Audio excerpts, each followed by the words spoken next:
이번 시간에는 프로그램에 어떤 정보를 전달하는 입력값으로 이 프로그램에게 어떤 정보를 전달하는 가장 간단하고 가장 쉬운 방법, 가장 전형적인 방법에 대해서 살펴볼 건데요. 지금까지 우리가 쭉 수업을 하고 코드를 작성하는 과정에서 미지의 영역으로 남겨놨던 부분 중에 하나를 이번 시간에 비로소 우리가 온전하게 이해할 수 있는 모든 준비가 다 갖춰져 있는 상태입니다. 어떻게 보면은 중간중간에 제가 이런저런 말씀을 드리면서 설명을 드렸을 수도 있겠지만 다시 한번 정리하는 의미도 있으니까 같이 한번 생각을 해보죠.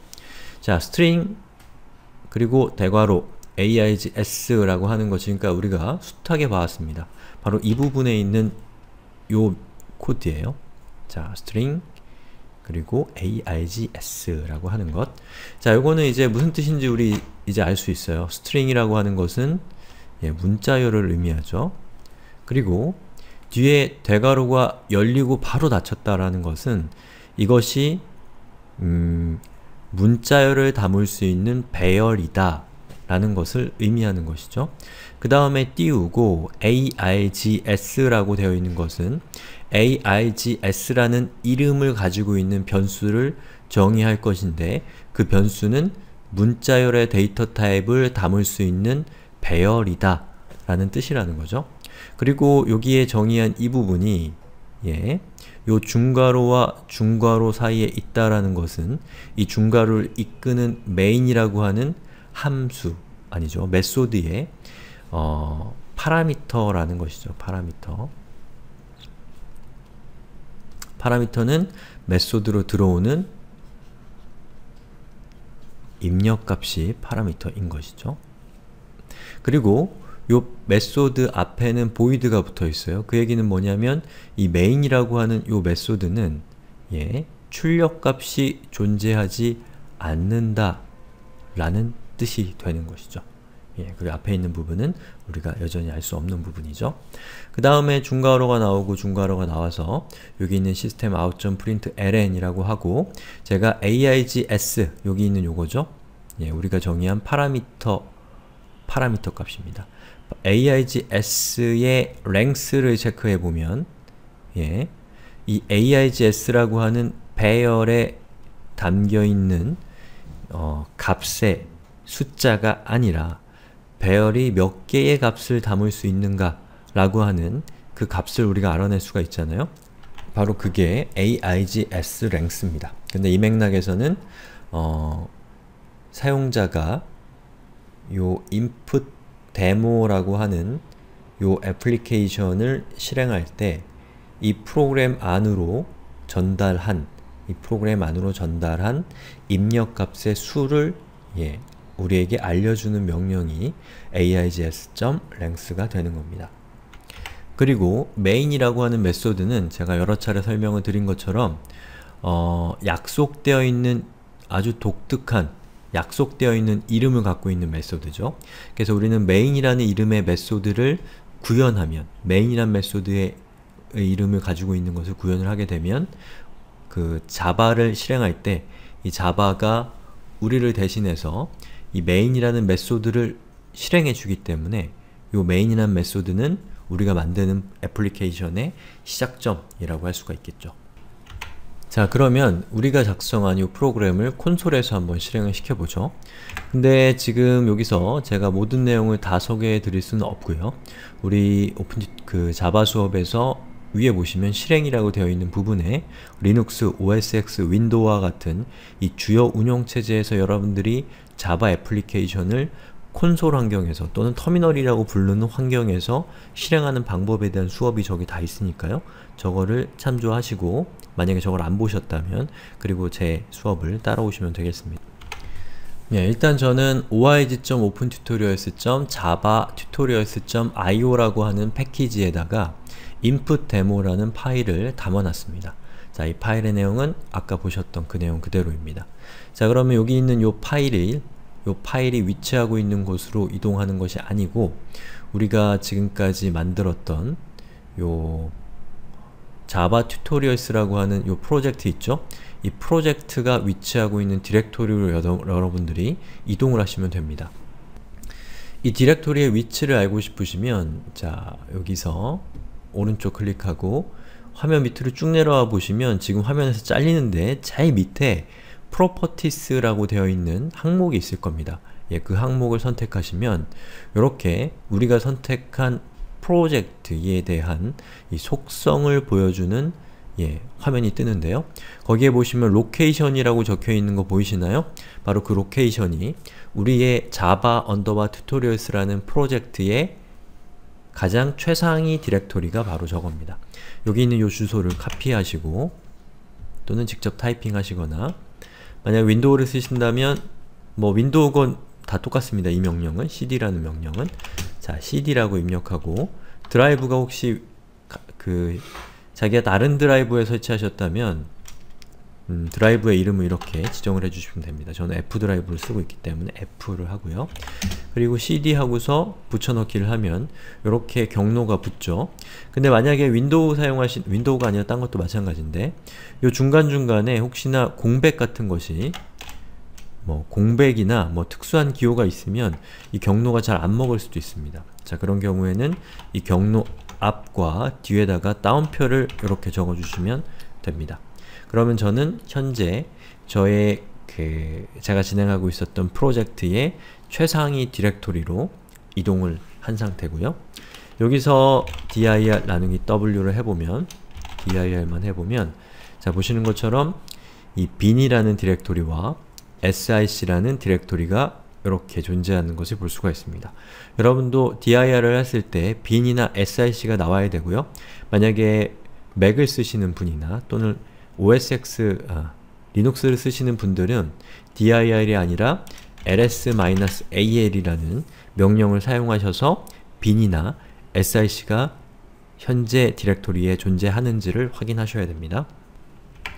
자, 그 다음에는 여기서 java 이미 컴파일은 되어 있을 거기 때문에 이클립스가 컴파일을 해줬겠죠. java 그리고 띄우고 그 다음에 마이너스 cp는 클래스의 패스인데요. 우리가 생성한 자바 파일 있잖아요. 확장자가 자바인 파일. 여기 있는 파일들 하나하나가 자바 파일이죠. 자, 요 파일들은 소스죠. 이 소스가 컴파일이 되면 이클립스에서는 이클립스에서 컴파일을 하면 어디에 위치하게 되냐면 요거는 따라하지 않으셔도 되는데 자, dir 나누기 w를 했을 때 자, 소스는 여기에 위치하고요. 컴파일된 결과는 이클립스는 bin에다가 위치하게 됩니다. 그러면 bin 안에 들어가 보면 자, cd bin dir 자, 이렇게 하면 org가 안에 있죠? 자, 여기서부터 이제 패키지가 나타나는 겁니다. org라는 패키지. 우리는 org.opentutorials .java tutorials .io라고 하는 패키지를 사용을 하고 있어요. 정말 그런지 한번 볼까요? 여기 보시면 이게 패키지죠. 그러면 이 패키지는 디렉토리의 이름과 대응되게 되어 있는데 보시는 것처럼 org 밑에 org 안으로 들어갔고요. open tutorials 안으로 들어갔고 java tutorials 안으로 들어갔고 io라는 디렉토리로 들어간 다음에 dir 나누기 dir을 하게 되면 보시는 것처럼 우리가 컴파일한, 사실은 이클립스가 해준 그 클래스들이 여기에 위치하고 있는 것을 볼 수가 있습니다. 그쵸? 그러면 요 input-demo.class라는 저 파일을 실행하기 위해서는 저는 어떻게 하면 되냐면 자, 위로 쭉 올라가요. 자, 그래서 아까 제가 여러분한테 이동하라고 말씀드렸던 프로젝트의 최상위 디렉토리로 이동을 한 겁니다. 원점으로 다시 온 거죠. 그러면 아까 우리가 살펴봤던 input-demo라고 하는 요 클래스 파일, 요것을 실행하려면 요렇게 하시면 되는 거예요. 자, 자바 애플리케이션을 명령어로 실행할 때는 일단 자바라고 써줘야 되죠. 그 다음에 우리가 만든 클래스는 현재 bin이라고 하는 디렉토리에 위치하고 있습니다. bin이라는 디렉토리에. 그러면 이 bin이라는 디렉토리에 클래스가 존재하고 있다라는 사실을 알려주기 위해서 -cp라고 하고 bin이라고 입력해주세요. 그러면 bin이라는 디렉토리 안에 클래스가 존재한다라는 라고 이 자바가 알게 되는 것이죠. 그 다음에는 우리가 실행하고자 하는 이 클래스의 이름을 지정을 해주시면 되는데, 자, 이 클래스의 이름은 inputDemo.class입니다.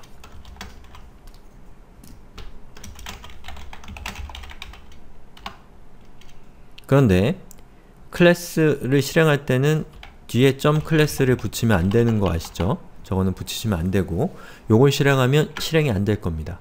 예, 왜냐하면 inputDemo라고 하는 저 클래스는, inputDemo라는 이 클래스는 패키지 안에 들어가 있기 때문에 그렇습니다.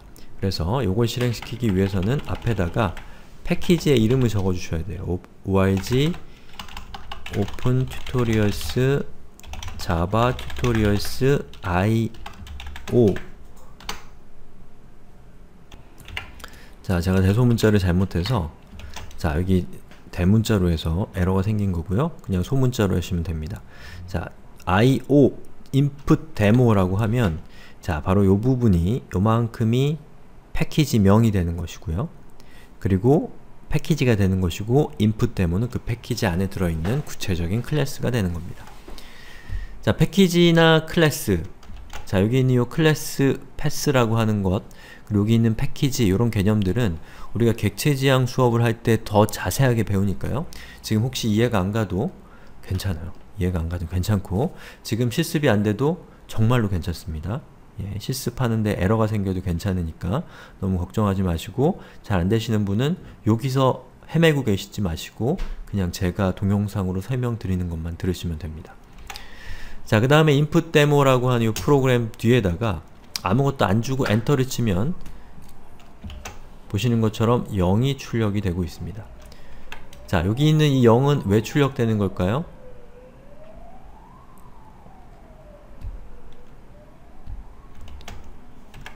자, 여기에 있는 AIGS라고 하는 저 변수에 입력된 그 변수의 입력값, 우리가 입력한 값이 들어가게 되는데, 그 입력한 값이 input demo 뒤에 붙어야 되는데 아무것도 없기 때문에 숫자가 0이 되는 겁니다. 그러면 제가 요거를 또 다시, 만약에 1이라고 하면 1이 출력되죠? 2라고 하면 2가 출력됩니다.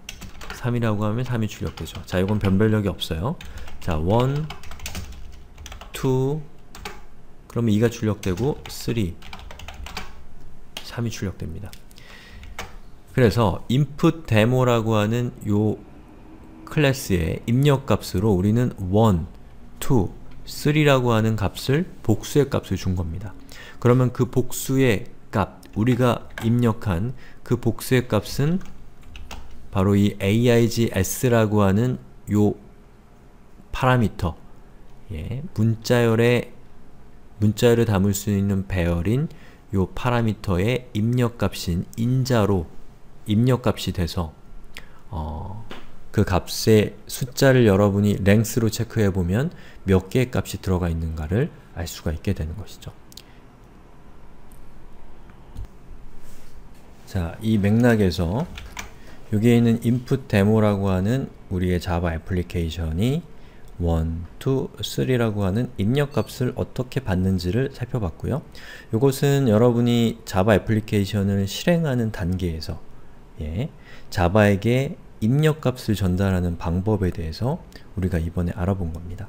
그러면 여기까지 해서 이번 동영상은 마무리를 하고, 다음 동영상에서는 우리가 자바 애플리케이션에게 입력값을 어떻게 주는지는 이렇게 준다라는 것은 알게 된 거예요. 어떻게 사용해서 주는지는. 그런데 그 입력값을 실제로 우리가 알아낼 수 있어야지만 자바 애플리케이션 안에서 그 입력값에 따라서 어떤 처리를 할 수가 있겠죠. 그걸 어떻게 하는지를 다음 동영상에서 살펴보겠습니다.